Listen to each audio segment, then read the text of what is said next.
warahmatullahi wabarakatuh.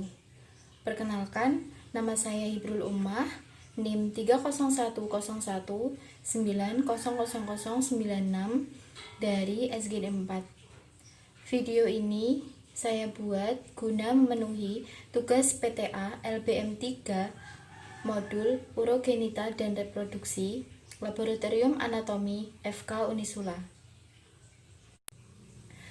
Pada tugas kali ini, saya akan menjelaskan tentang neurokranium dan organ homolog. Neurokranium merupakan tulang-tulang yang menyusun kepala, terutama di bagian kranium. Tulang-tulang penyusun kepala atau tengkorak bagian superior atau bagian kranium terdiri dari os frontal, os temporal, dan os occipitalis. Os frontal terdiri dari 4 bagian. Di atas margo supraorbitalis tampak menonjol arcus superciliaris. Sebagian dari os frontal masuk ke arah medial bawah dan membentuk sebagian dari batas medial orbita. Dari aspek lateral, processus zygomaticus akan berkontak dengan processus frontalis dari os zygomaticum, dan keduanya akan membentuk batas lateral orbita. Setelah os frontal, kita akan membahas tentang os parietal, di mana os parietal merupakan pembentuk terbesar dari kavitas kranii. Permukaan dalam dari os temporal memiliki banyak penonjolan dan lekukan yang memuat banyak pembuluh darah yang mendarahi jaringan ikat superfisial atau mening dari selaput otak. Pada pandangan bagian atas atau atap tengkorak, terlihat beberapa bagian dari os temporal yang nantinya akan dipisahkan oleh beberapa sutura. Yang pertama, terdapat sutura coronalis di mana dia memisahkan antara os frontal dengan os parietal. Kemudian terdapat sutura sagittalis di mana dia akan memisahkan antara kedua os parietal. Dan terdapat juga sutura lamboidea yang di mana dia memisahkan antara os occipitalis dengan os parietal. Kemudian titik kontak dari sutura coronalis dan sutura sagittalis disebut bregma. Sedangkan titik kontak antara sutura sagittalis dengan sutura lamboidea disebut dengan lambda. Setelah dari os parietal, kita akan membahas tentang os temporal, di mana os temporal mempunyai 2 pars. Yang pertama adalah pars squamosa dan yang kedua adalah pars mastoidea. Pars mastoidea pada os temporal terletak di bagian posterior dan inferior dari meatus acousticus externus. Pada os temporal juga terdapat processus mastoideus, di mana dia merupakan proyeksi bundar yang terletak pada posterior dan inferior dari meatus acousticus externus. Di dasar kavitas kranii terdapat pars petrosa, osis temporalis. Bagian segitiga ini terletak pada dasar kranium di antara os sphenoid dan occipital, dan juga menjadi tempat telinga dalam dan telinga tengah. Struktur yang terlibat pada pendengaran dan keseimbangan. Bagian tersebut juga berisi foramen karotis yang dilalui arteria karotis. Di posterior foramen karotis. dan anterior os occipital terdapat foramen jugulare, jalan untuk vena jugularis.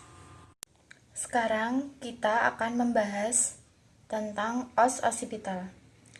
Os occipital adalah elemen tulang utama bagian posterior basis kranii. Tulang ini memiliki 4 bagian yang tersusun di sekitar foramen magnum, yang merupakan ciri utama bagian posterior basis kranii yang melaluinya encephalon bersinambungan dengan medula spinalis. Bagian-bagian tulang occipital adalah pars squamosa yang terletak posterior dari foramen magnum, kemudian pars lateralis yang terletak di lateral dari foramen magnum, dan pars basilaris yang terletak di anterior dari foramen magnum. Pars squamosa dan pars lateralis adalah komponen bagian posterior basis kranii. Ciri pars squamosa dari tulang occipital yang paling kelihatan ketika memeriksa pandangan inferior kranium adalah krista pada tulang. Terdapat condylus occipitalis yang membulat. Sepasang struktur ini bersendi dengan atlas vertebra C1. Posterior dari tiap condylus ada cekungan atau fossa condylaris, berisi canalis condylaris, dan anterior dan posterior dari tiap condylus ada canalis hipoglosi yang besar dan tidak beraturan yang dibentuk oleh incisura jugularis, tulang occipital, dan incisura jugularis, tulang temporal, yang saling berhadapan. Setelah kita mengetahui dari neurokranium atau tulang-tulang yang membungkus otak, setelah itu kita akan mempelajari tentang organ homolog pada genitalia maskulina dengan organa genitalia feminina. Nah, yang pertama, organ homolog dari skrotum yang dimiliki oleh genitalia maskulina, dia homolog dengan labia mayor pada genitalia feminina. Kemudian, penis pada genitalia maskulina, dia homolog dengan klitoris pada genitalia feminina. Sedangkan organ testis pada genitalia maskulina, dia homolog dengan ovarium yang terdapat pada genitalia feminina interna. Kemudian untuk utriculus prostaticus pada genitalia maskulina, dia homolog dengan vagina. Kemudian pada prostat yang dimiliki oleh genitalia maskulina, dia akan homolog dengan glandula para-uretralis yang terdapat pada genitalia feminina interna. Kemudian pada appendix testis yang dimiliki oleh genitalia maskulina akan homolog dengan fimbriae tuba. Kemudian pada bulbus uretra yang dimiliki oleh genitalia maskulina akan homolog dengan bulbus vestibuli yang dimiliki oleh genitalia feminina. Kemudian terdapat glandula uretralis pada pria akan homolog dengan glandula vestibularis minor, dan glandula bulbo-uretralis dia akan homolog dengan glandula vestibularis mayor. Sekian penjelasan dari saya tentang materi neurokranium dan organ homolog genitalia maskulina dan feminina. Semoga apa yang kita pelajari dapat bermanfaat.